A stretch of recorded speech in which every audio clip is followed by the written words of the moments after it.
안녕하십니까. 대한민국 교육을 세우다의 조영달 교수입니다. 지난 2019년 11월에 교육부는 2025년부터 외고와 국제고 그리고 자사고를 일반 고등학교로 일괄 전환하는 일반고의 역량을 강화한다는 내용의 고교 서열화 해소 방안을 발표했습니다. 그 배경에는 외고, 국제고, 자사고가 특성화, 다양화 교육이라는 본래 설립 취지를 잃어버리고 대학 입시 위주의 교육을 실시함으로써 고교를 서열화했다는 평가가 있었죠. 그래서 이들 학교를 일반고로 전환해 전반적인 역량을 강화하겠다는 이른바 외고 자사고의 일반고 전환 계획을 발표했습니다. 이에 따르는 많은 찬반 논쟁과 우려의 목소리도 매우 높습니다. 오늘은 서울대학교 엄문영 교수님과 함께 이 문제를 심도 있게 이야기해 보고자 합니다. 먼저 엄 교수님의 말씀을 들어보겠습니다.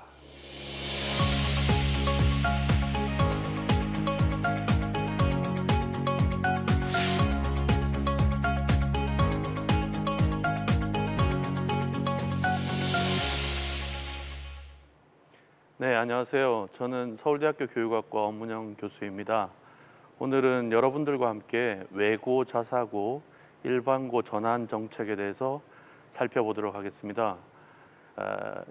우리 고교 평준화 정책이 있었죠. 1974년을 기점으로 그 이전에는 고등학교 입시가 학교 단위 자율 전형기라고 해서 단위 학교의 자율성에 맡겨왔습니다. 이때는 초등교육을 넘어서서 중등교육이 팽창했을 때죠.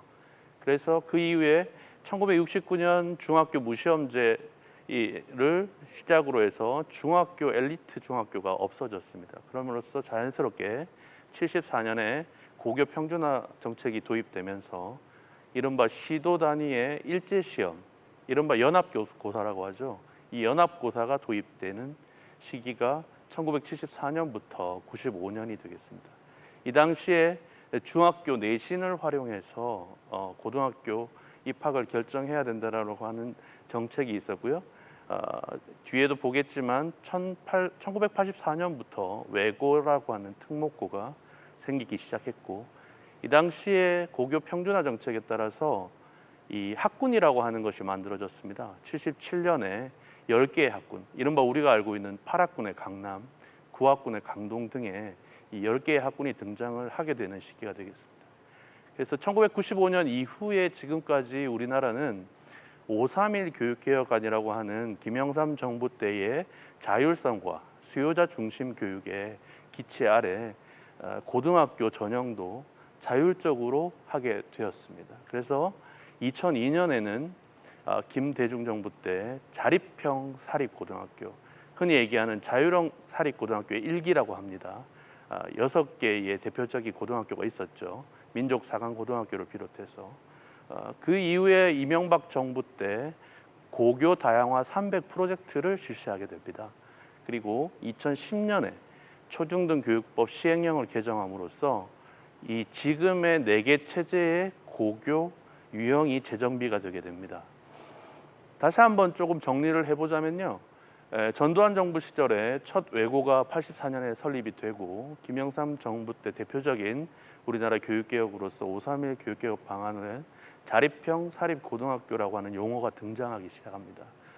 그리고 김대중 정부 때 2002년에 아까 말씀드린 6개의 대표적인 전국 각처에 있는 1기에 해당하는 자립형 사립고등학교가 설립이 됩니다. 그리고 노무현 정부 때는 이 특목고를 폐지하려고 추진했습니다만 실패하게 되고요. 이명박 정부에 들어서서 2008년에 고교 다양화 300 프로젝트가 진행되죠. 이때 자율형 사립고, 현재 자율형 사립고가 대폭 늘어나게 됩니다. 이 고교 다양화 300 프로젝트는 150개의 전국의 기숙형 고등학교, 100개의 자율형 사립고, 50개의 마이스터 고등학교를 다양하게 제공함으로써 학생의 특성에 맞는 수월성 교육을 해보겠다, 이런 취지였죠. 왜냐하면 과거에 1974년도에 고교 평준화 시절에는 비교적 우리나라가 전체 국민 소득이 낮았을 때입니다. 5,000불 미만이었을 때죠. 1만 불 이상의 시대로 접어들면서 국민들의 수요가 조금 더 다양한 교육을 바라게 됐던 거죠. 그래서 그 수요에 부응을 해서 고교 다양화 300 프로젝트가 진행되면서 지금 논의되고 있는 자율형 사립고가 대폭 늘어나게 됩니다. 이후에 박근혜 정부 때는 자사고 운영 성과 평가를 실시하게 되고 진보 성향의 교육관과 대립을 가져오기도 하죠. 이런 부분이. 그리고 지금 현재 문재인 정부에 들어서서는 2019년 11월에 교육부가 외고와 자사고를 일반고로 전환하는 정책을 통해서 고교 서열화를 해소하고 일반고의 역량을 강화하겠다는 정책을 발표한 상태입니다. 이 정책에 대해서 조금 설명을 드려야 될 것 같아요. 아무래도 이 정책이 얼마나 타당한지를 얘기하기 위해서는 이 정책의 내용을 알아야 되니까요. 그래서 교육부가 2019년 11월에 발표한 그 정책은 크게 학교의 서열을 중심으로 학교를 다양화하기보다는 학생을 중심에 놓고 교육을 다양화하자 이런 기치가 있습니다. 그래서 그런 기조에서 볼 때 외고, 국제고, 자사고 등은 학교 유형은 다양하지만 실제로 들여다보면 대입 준비를 위한 획일적인 교육이다. 그래서 이른바 기존에 설립하고 추진했던 취지가 어긋난다라고 하는 거죠. 그래서 이 외고, 국제고, 자사고 등이 부모의 영향을 많이 끼치게 되는 그런 학교 유형이고 입학할 때나 아니면 그리고 학교를 다닐 때도 그렇고요. 모두를 위한 교육 역량이기보다는 일부 학생들을 위한 교육의 역량 강화다 이런 비판이 있는 거죠. 그래서 2025년에 있게 될 고교 학점제 등을 비롯해서 학생 맞춤형으로 교육 과정을 운영해 보겠다라고 하는 취지가 묻어나는 정책이라고 할 수 있습니다. 그래서 교육부는 2019년 11월 정책을 발표하면서 현행 고교 체제 문제점을 여러 가지로 제시를 했는데요. 그중에 사교육이 이 고입 경쟁으로 인해서 과열되고 있다. 지금 보시면 이 표는 일반고, 자율고, 특목고를 목적으로 입시를 준비하는 초등학교, 중학교 학생들이 사교육비를 월 얼마를 쓰느냐, 그리고 학생들을 얼마나 사교육에 참여하고 있느냐를 나타내는 표가 되겠습니다. 그래서 보시면 이 특목고나 자율고에 진학을 희망하는 학생들은 초등학생 같은 경우는 무려 10명 중 9명이 사교육의 일을 위해 참여하고 있고 중학교 학생들도 10명 중에 8명은 사교육을 위해서 이 입시를 준비한다는 것으로 나타났습니다. 그래서 이 사교육이 과열되고 있다라고 하는 게 팩트다 이렇게 본 거죠. 그 다음에 학교 자체가 이 등록금 자체가 일반 고등학교에 비해서 3배 정도까지 받을 수 있습니다. 그래서 경제력에 따라서 고등학교 진학 기회가 주어지는 것 아니냐. 일반고에 진학할 수밖에 없는 열악한 계층이 있고 3배 이상의 등록금을 부담할 여력이 있는 그런 부모를 둔 학생들만 가는 것이다. 그래서 이게 기회의 불평등이다 이런 비판이 있고요. 그 다음에 말씀드렸듯이 아무래도 특성을 살린 자사고나 외고의 교육 과정이라기보다는 여전히 입시 위주의 하나의 그 입시를 목표로 달려가는 그런 학교에 지나지 않지 않냐. 그래서 이런 병폐가 있는 거고요. 더불어서 동반적으로 일반고가 상쇄적으로 교육력이 저하되는 거죠. 여러분들 학교에 다니실 때 알겠지만 주위에 옆에 친구들이 같이 엎드려서 자면 연쇄적으로 자게 되는 거죠. 그러나 주변에 열심히 공부하고 이끌어주는 학생이 있을 때 이걸 교육학적 용어로 피어 이펙트라고 하는데 이 동료 효과가 굉장히 큰 것입니다. 교육에 있어서. 그런데 훌륭한 학생들이 다 자사고나 외고로 떠나버리니까 일반고는 상대적으로 일종의 공동화 현상이 생기는 거죠. 그래서 일반고 교육력이 저하된다라고 하는 비판이 있고요. 실제로 이 자사고나 외고 출신의 학생들이 대학 진학에서 굉장히 유리한, 말하자면 대학에서 명시적으로 이 학교를 등급화하진 않지만 이 학교 출신의 학생들을 선호한다는 겁니다. 그래서 고교가 어떤 서열화에 의해서 어떤 학교이냐에 따라서 대학 입시가 좀 결정되는 그런 문제점들이 나타나더라 하는 얘기가 있었습니다. 그래서 이른바 고교 유형을 단순화하겠다 이런 뜻으로 이해하시면 되겠습니다. 그래서 지금 현재의 초중등 교육법 시행령에 따르면 76조 3의 4호가 자율고등학교라고 하는 유형을 나타내고 있습니다. 근데 이 자율고등학교는 물론 자율형 공립고, 자율형 사립고가 있죠. 근데 이 자율고를 시행령에서 삭제함으로써 일반고로 전환하겠다는 거고, 그리고 시행령 90조에 의하면 특수목적 고등학교의 6호에 의하면 외국어 고등학교와 국제고등학교가 있습니다. 이것도 역시 삭제함으로써 특수목적 고등학교의 유형에서 없어지는 거죠. 그래서 일반고로 전환되는 것이다. 그리고 나머지 과학고라든지 예고, 최고, 마이스터고, 그다음에 특성화고, 영재학교는 그대로 두고 진행을 하겠다는 겁니다. 그래서 2025년 3월 이후에는 지금 초중등 교육법 시행령이 2020년 2월에 개정이 됐습니다. 그래서 이 개정을 바탕으로 2025년에는 일반고로 다 전환될 것이다, 이런 겁니다. 그러면 동시에 일반고 교육 역량 강화를 교육부는 신경을 써야 될 것입니다. 왜냐하면 외고와 자사고를 폐지함으로써 일반고 교육 역량이 당연히 올라가는 건 아니기 때문이겠죠. 그래서 교육부는 학생의 진로 학업 설계를 위한 지원 시스템을 구축하겠다. 예를 들면 고등학교 1학년 1학기에 진로 집중 학기제를 도입해서 이들의 적성 진로를 검사하고 교과 통합 진로 교육을 실시하고 진로 설계를 도와주는 전담 인력을 배치하겠다, 이렇게 계획을 밝히고 있고요. 학생 한 명 한 명의 잠재력을 실현하는 맞춤형 교육 제공하겠다. 이건 2025년에 학점은행제로 대표되는 것이죠. 집중 이수제를 떠나서 그다음에 개별적으로 선택할 수 있는 여지를 넓혀주고 심화 과목을 제공하는 거죠. 그다음에 교원 전문성 지원 등의 역량을 강화하겠다. 이것은 지금 현재 이루어지고 있는 교원 양성기관의 체제 개편, 교육과정 개편을 의미합니다. 그리고 마지막으로 학부모가 믿고 맡길 수 있는 학교, 쾌적한 일반고의 환경을 조성해야겠다. 이거는 공간 혁신, 그리고 교육 여건이 열악한 곳에 개선을 하겠다라는 거죠. 지금 고등학교의 유형은 이러합니다. 특수목적 고등학교는 4.8%에 지나지 않습니다. 그 중에서도 아래에 보는 표와 같이 과학고와 외고를 포함한 수치인 거죠. 체육고, 마이스터고도 마찬가지입니다. 그래서 외국어 고등학교, 국제고등학교 37개를 2025년에 일괄적으로 일반고로 전환하겠다는 거고요. 자율고도 마찬가지가 되겠습니다. 그러면 이제 이 정책이 어떠하냐? 찬반이 많을 수밖에 없겠죠. 정책이라고 하는 건 항시 비용을 수반하고 누군가는 혜택을 받게 되어 있습니다. 그래서 이 정책의 찬반에 대해서 조금 중립적으로 제시를 좀 해보겠습니다. 일단 설립 취지가 변하지 않았느냐? 입시 위주로 가고 있다는 거죠. 두 번째로는 이 고등학교 입시를 위한 사교육비를 감소할 필요가 있다. 아까 제가 슬라이드에서 보여드렸듯이 열의 9명은 초등학교 때부터 이 고등학교 입시를 위해서 사교육을 받고 있단 말이죠. 그래서 경쟁력을 전체적으로 제고해야지 이런 특별한 이 국한된 학교들만 경쟁력을 제고해서는 안 되지 않느냐.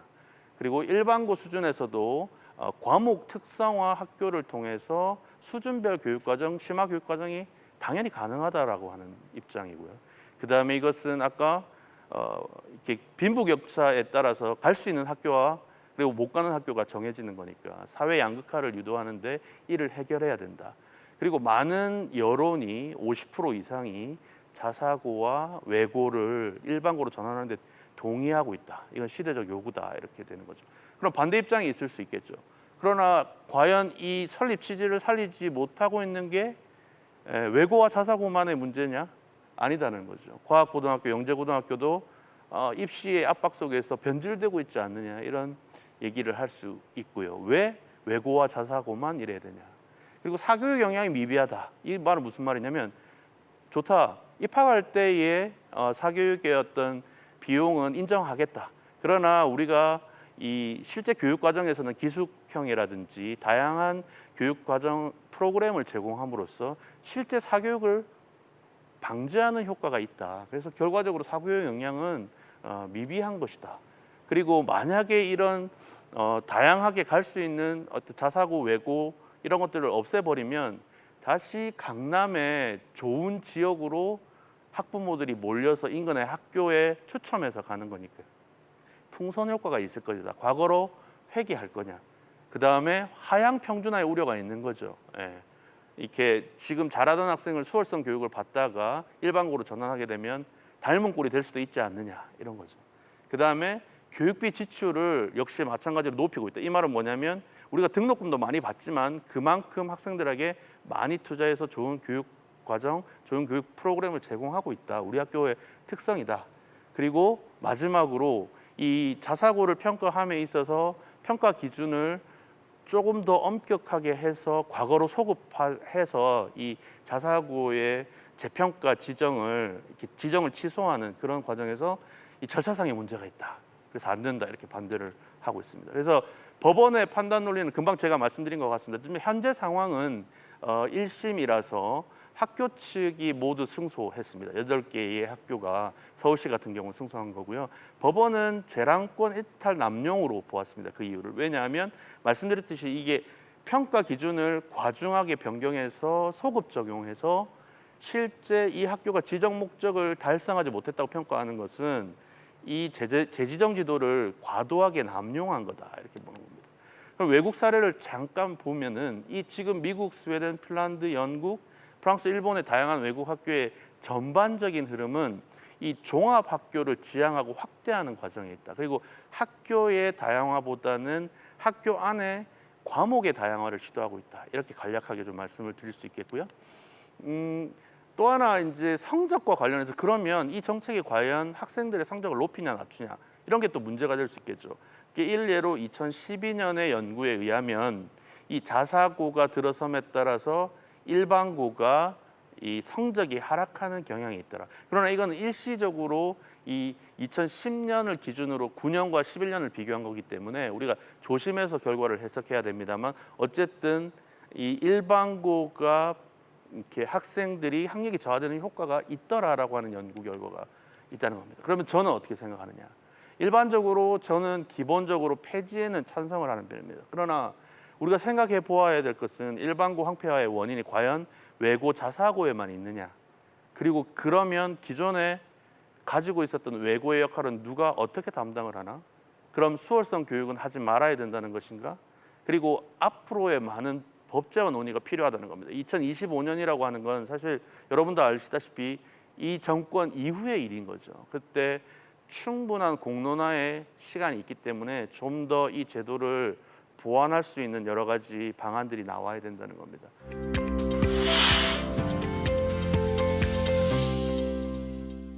엄 교수님 고맙습니다. 안녕하세요. 그 설명을 아주 체계적으로 정말 제가 이 자사고 외고 이런 문제와 관련해서 어느 곳에서 본 페이퍼나 이 발제보다도 정말 훌륭한 발제를 해주셔서 너무 감사드립니다. 고맙습니다. 네.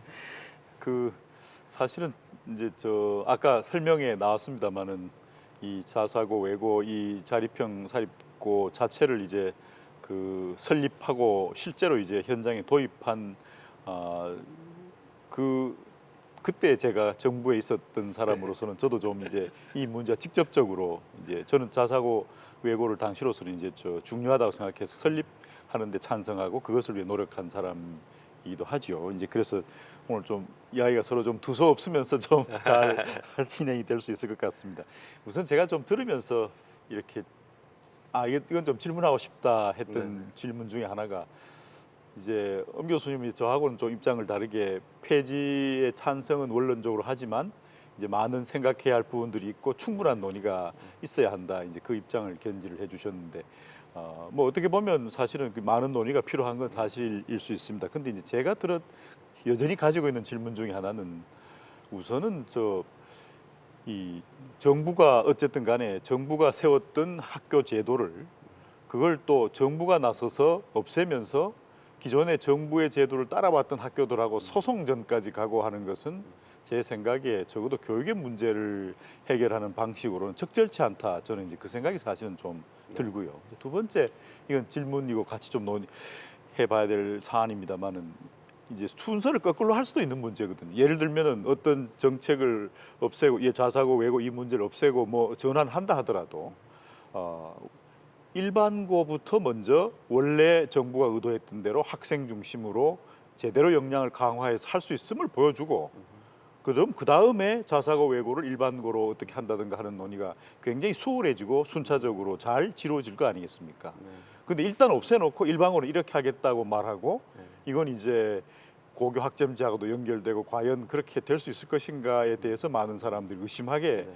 되는 상황이 되니까 저는 이게 정책의 순서가 완전히 이거는 하지 말아야 할 일을 하고 있는 것이다. 이 생각이 제가 좀 드는 거예요. 네. 그 점 어떻게 생각하십니까? 안 그래도 저도 오늘 그 강연을 준비하면서 우리 조영달 교수님께서 그 과거에 예. 이렇게 관계를 맺었고 했다는 걸 알고 있기 때문에 오늘 정말로 토론이 되겠다 이런 생각을 했는데 이 첫 번째 질문에 대해서는 사실 이제 교육제도 법정주의라고 해서 이렇게 예. 교육제도가 헌법상으로 변경을 가져올 때 이렇게 안정적인 변화를 가져와야 되는 것이고 지금 이렇게 소송을 통해서 한다는 것은 저도 크게 좋은 모습은 아니라고 보는 것에 교수님의 그 말씀에 동의를 하고요. 두 번째 문제 같은 경우는 사실 이게 이제 제가 결론으로 내린 자사고 외고 폐지가 일단은 방향은 맞는 것 같다라고 한 얘기는 이게 일괄 2025년에 없앤다라고 하는 것이 과연 바람직한가 하는 전제도 있습니다. 사실은 그러면서 이게 동시에 이제 사실 이렇게 그 서열화 문제를 해소하면서 이게 일반고의 역량을 동시에 지금 교육부는 시도하고 있는 거죠. 그랬을 때 이 문제 의식의 바탕은 지금 우리나라의 치열한 대입 제도의 여건 아래서 이 하나를 먼저 하고 또 순차적으로 이 자사고 외고를 정비하고 이런 것이 조금 어떻게 보면 효율적이지 못할 수 있다라고 하는 전제인 것 같아요. 그러면서 이 자사고 외고가 일반고에 지금 굉장히 낮아진 교육 역량을 원인을 좀 제공한 측면이 있다. 이거에 동의를 하느냐 안 하느냐의 문제인 것 같습니다. 그래서 제가 받아들인 입장은 적어도 이 제가 아까 이제 강연의 중간에서도 피어 이펙트, 동료 효과를 얘기했는데요. 사실 주변에 학생들로부터 배우는 것도 많거든요. 근데 이게 좋은 학생, 소위 말하는 좋은 학생들이 이 자사고나 외고로 입시를 위해서 빠져나가다 보니까 일종의 도심 공동화처럼 아주 학생들의 의지가 좀 떨어지고 교사들도 마찬가지로 이렇게 되는 문제가 있어서 저는 이 정책에 찬성을 한다라고 했을 때는 일견 자사고 외고가 일반고의 교육 역량 저하에 조금의 지분이 있다 이렇게 보는 입장인 거죠. 그래서 예. 조금 차이가 있는 것 같습니다. 예. 그다음에 제가 또 이제 시청자분들이 궁금해하실 수 네. 있는 질문이 하나는 정말로 이렇게 일반고로 전환한다고 해서 일반고가 가지고 있는 문제가 과연 해결될 수 있느냐? 네. 이제 그 문제에 대해서는 많은 사람들이 궁금해할 것 같아요. 예. 예. 말씀드렸듯이 자사고 외고의 일반고 전환이 자동적으로 동반적으로 일반고에 영향을 가져오지는 않습니다. 그래서 지금 교육부나 이렇게 보고 있는 입장에서는 고등학교의 진로 설계라든지 아니면 학생들의 다양한 선택권이 조금 보장이 안 되어 있다. 그래서 학교 자체로 입학을 해버리면 이 학생들이 일반고로 가게 되고 어떤 학생들은 이 자사고 외고로 가게 되면 너무 빨리 결정되는 그런 측면이 있는 거죠.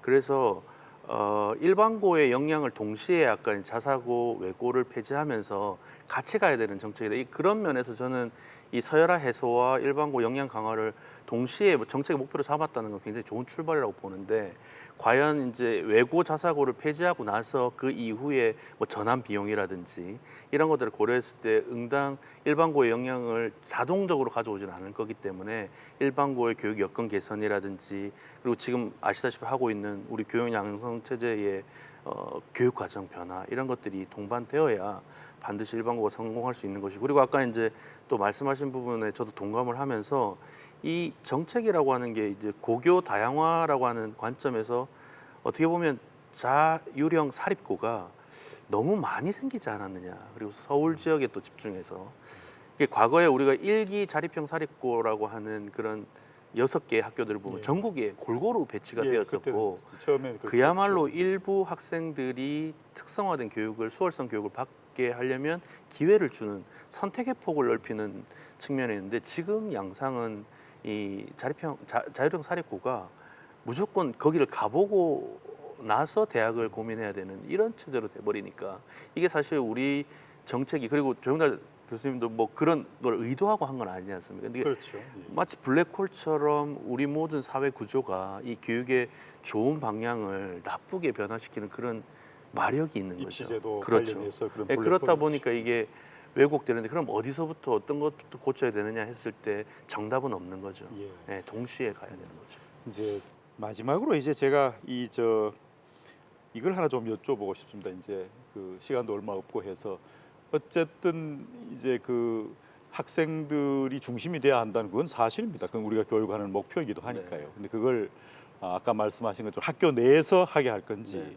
아니면 다양한 학교를 두고 이렇게 학교를 통해서 하게 할 건지 이제 그런 문제가 있습니다만은 우리 현실이나 이런 걸 감안했을 때 엄 교수님 보시기에 우리의 미래 사회의 방향을 생각하면 좀 장기적으로는 어떤 방향으로 나가는 게 좋을는지 좀 생각나시는 게 있으면 한 네. 말 좀 해주시고 저는 마무리하겠습니다. 뭐 이 자사고 외고의 폐지가 우리가 수월성 교육이나 특성화 교육이나 어떤 이 소질과 적성을 따르는 학생들을 따로 교육한다는 걸 포기한다고 생각하지 않습니다.